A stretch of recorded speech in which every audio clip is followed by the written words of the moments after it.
Alô, aqui é Pedro, apelidado Kefa, e eu queria falar um pouco sobre. Eu tenho um caderno que eu costumo registrar meus desenvolvimentos teológicos. Recentemente estava escrevendo sobre céus e terra, né? E sobre algumas coisas bem complexas, mas verdadeiras, da perspectiva dos primeiros quanto a isso. Hoje é altamente ignorável, não dá nem gosto de sentar numa cadeira de igreja se fosse para descobrir, se fosse necessário até, profundamente sobre essas coisas, que não ensinam tanto sobre essas coisas. Aí vamos lá. Céus e terras, né? E vai ficar um pouco difícil aqui as coisas porque eu vou ler o que eu escrevi à mão. Então se prepare para a forma horrorosa que vai ficar o áudio.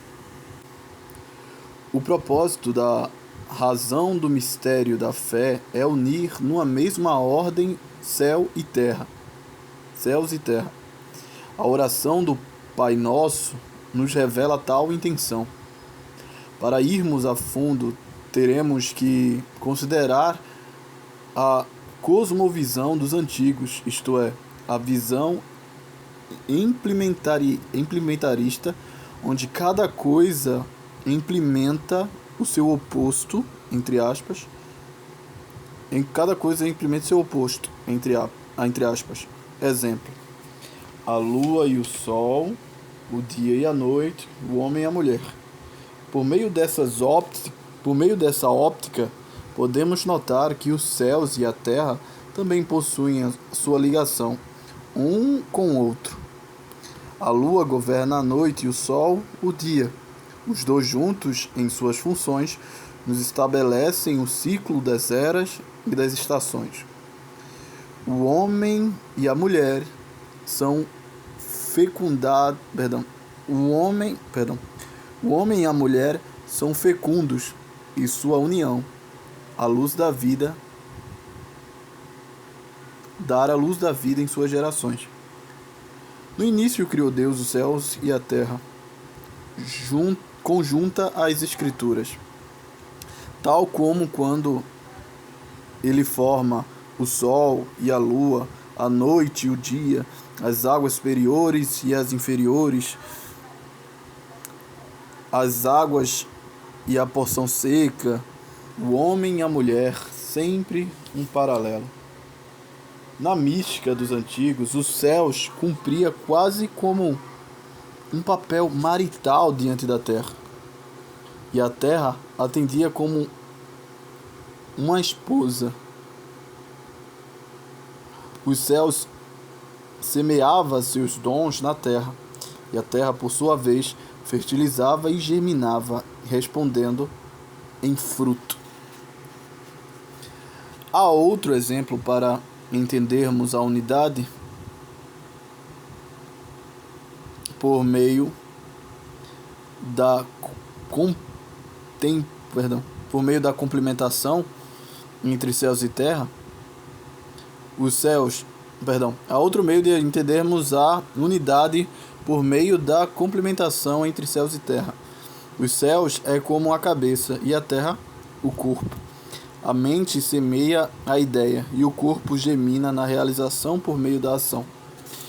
Os céus, para os antigos, não era apenas onde residia Deus. Era a fonte limpa de todas as virtudes e de toda a bondade. Porque Deus é isso. Com isso, digo que tudo que há de bom manifestado na criação já estava em Deus desde os tempos eternos. Todas as virtudes, todas as virtudes, toda a luz, heroísmo, ascensão, etc. Assim como a ideia antecede a conclusão da realização por meio da ação. Assim como a ideia antecede a conclusão da realização por meio da ação. Antes do arqueiro atirar a flecha, ele já havia idealizado acertar o alvo. Deste modo, todas as coisas boas manifestadas na terra preexistiam em Deus, nos céus, desde os tempos eternos. Não é só que preexistiam, não preexistem. Presente. Os apóstolos nos dizem que devemos ser ativos nas obras que Deus nos designou para o cumprimento, desde antes da fundação do mundo. Então, entenda que antes da manifestação dessas coisas, Abel, Sete, Enoque, Noé, os patriarcas, Moisés, Davi, Elias, os profetas, a redenção de Cristo, os apóstolos, a igreja, o reino milenário e a transformação de todas as coisas já preexistiam em Deus desde os tempos eternos, antes da fundação do cosmo / mundo. Mas considerem um mistério. Deus é antes da criação dos céus. Porque se é dito, no início criou Deus os céus e a terra. Ora, a criatura precisa-se de um Criador. Se os céus fora criado ao mesmo modo que fora criado a terra, quer dizer que a existência divina precedia os dois. Então, aqui eu quero dizer que antes da gente, por exemplo, eu planejo chegar no mercadinho e comprar tal coisa, esse pensamento é pronto, não é? Ele já existe, ele já é inteiro na minha cabeça. E eu procuro com o meu corpo realizar o que tenho em mente, de algo já pronto, solicitado. E é fertilizado da minha mente para o meu corpo. Assim, tudo que há de bom é vertido e é nascido em Deus, desde os tempos eternos. Porque Deus é desde os tempos eternos. Na verdade, eu falo dos céus para se dizer tecnicamente que o céu é o marido da terra, ou, estou falando de forma figurada, cara, sem paganismo, ou a mente, ou o corpo da terra, né? Para falar do pensamento no que é na realização, eu estou dizendo que a preexistência, a prontidão daquilo que já é pronto, já está nos céus, né? Só existe a luz daquilo, a procedência daquilo que é pronto, já está nos céus, são passadas a existirem uma revelação de realização na terra, daquilo que há de bom. E por que eu insisto em dizer aquilo que há de bom, né? Porque Deus, ele é autor daquilo que é ativo e funcional e virtuoso. A gente vê que na criação, agora voltando de novo para a cosmovisão dos antigos, a terra ficava entre céus e abismo.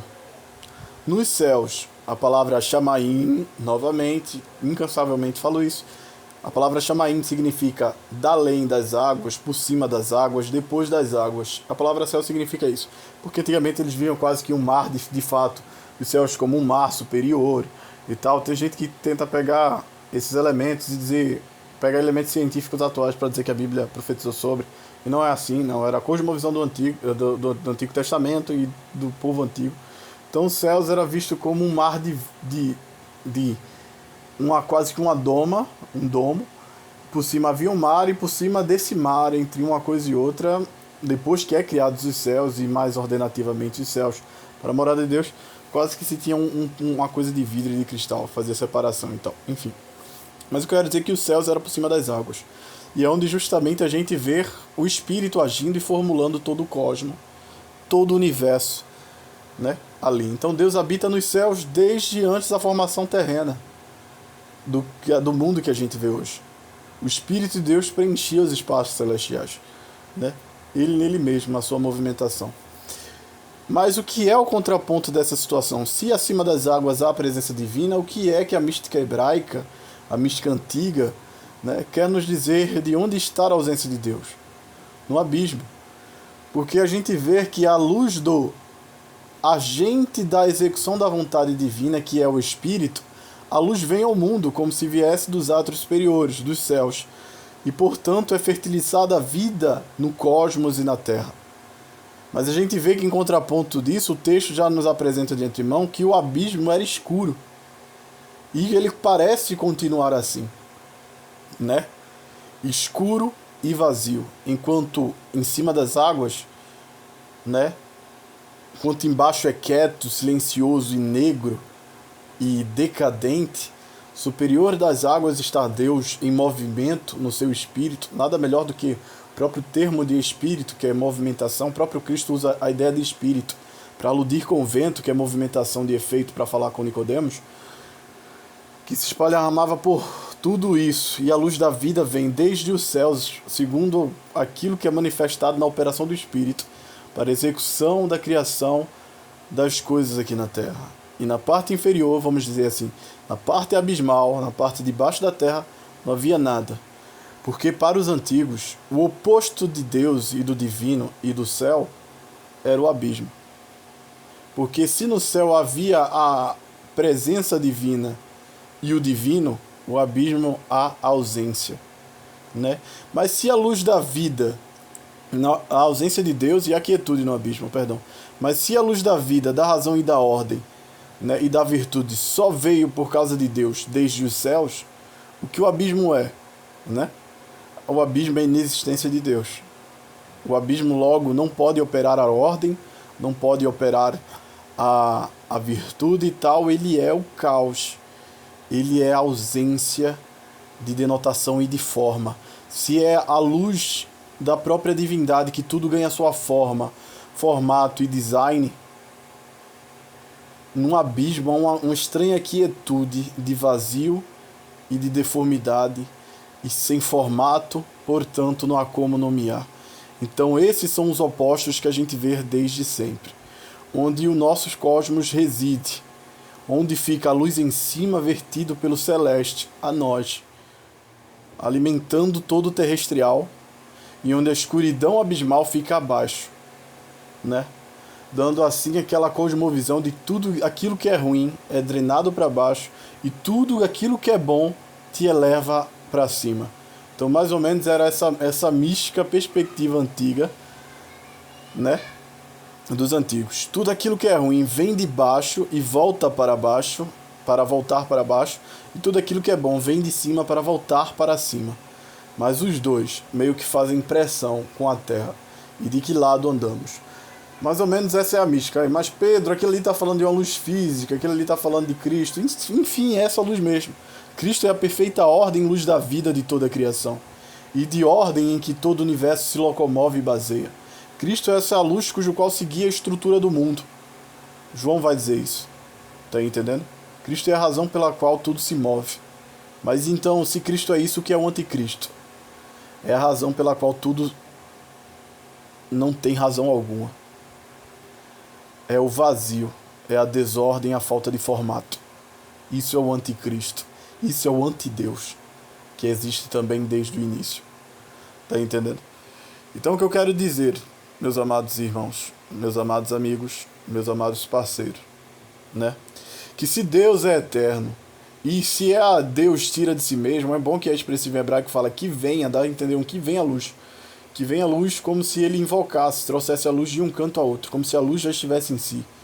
Mas melhor ainda, claro que todo o trabalho vem do trabalhador. Então se a luz da vida e da razão se opera por meio de Deus na criação de tudo, logo a ausência de Deus e a quietude é seu oposto. A gente tem que denotar que para os antigos, Deus é a luz da vida. Porque Deus é o sustento de toda a vida. E o antônimo de Deus é a própria morte. Você entende agora o peso do que é o próprio Deus se esvaziar de si e mergulhar na morte. É se mergulhar no vazio de si mesmo. Para que a gente, desamparado e destituído da glória de Deus, literalmente a palavra em hebraico tem ambiguidade quando se fala destituição da glória, quer dizer, destituído da presença de Deus. E que presença é essa?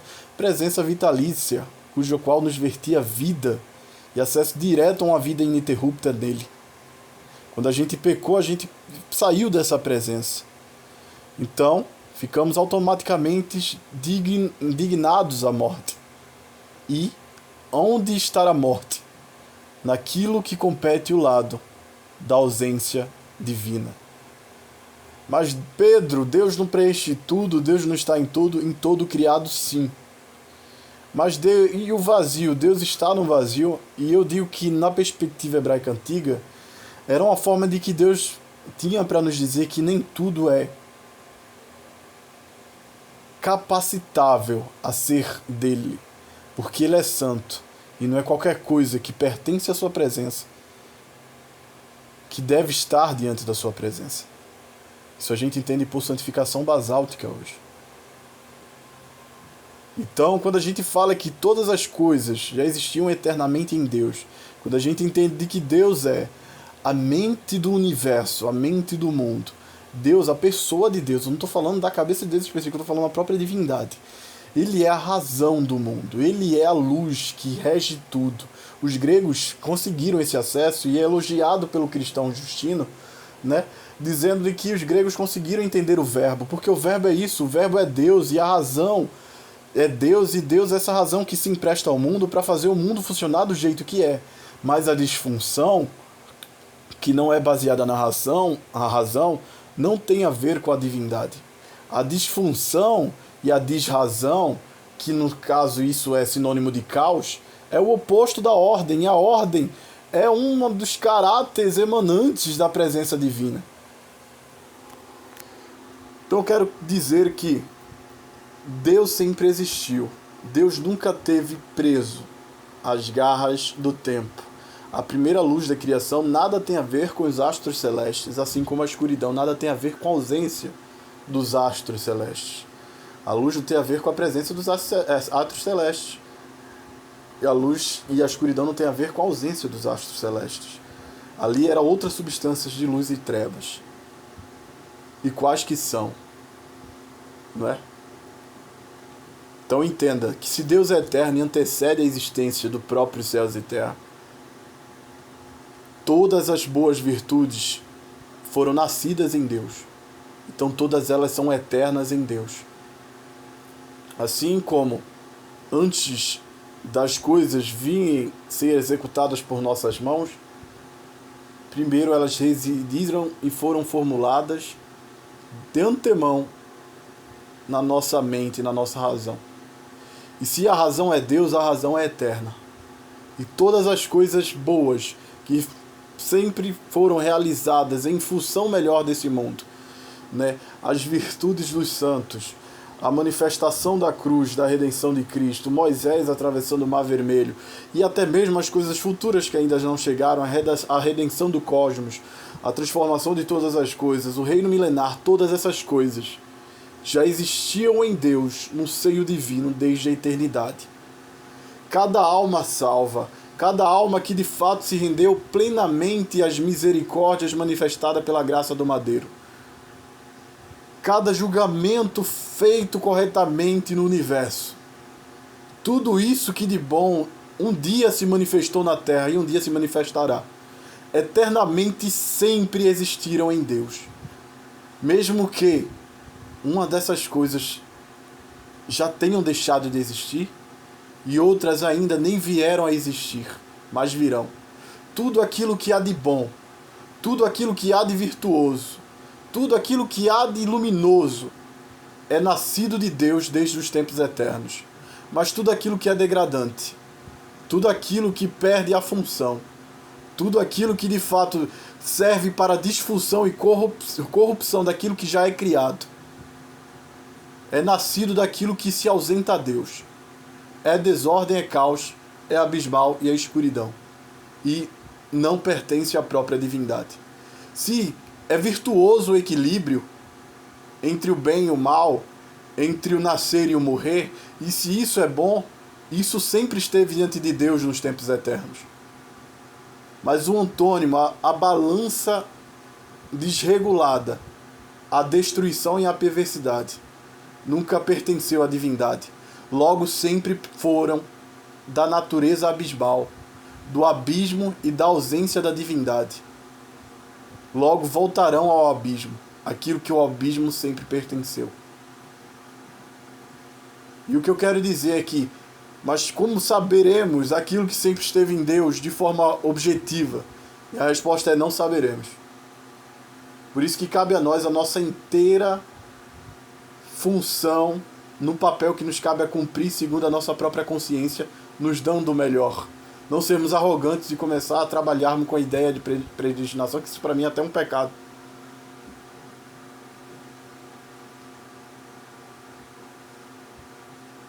Considerar que essas coisas sempre existiram em Deus. Deus não está na cadeia do tempo. O tempo só existe por funções dos astros celestes se comportando segundo a ordem que lhe foram dadas. Mas se Deus antecede os astros celestes porque foi Ele que os criou, se o tempo só é fruto do movimento do Sol, da luz, das estrelas e do planeta, etc. e pá, quer dizer que o tempo não cabe a Deus. Quer dizer que o tempo cabe a Deus, mas Deus não cabe ao tempo.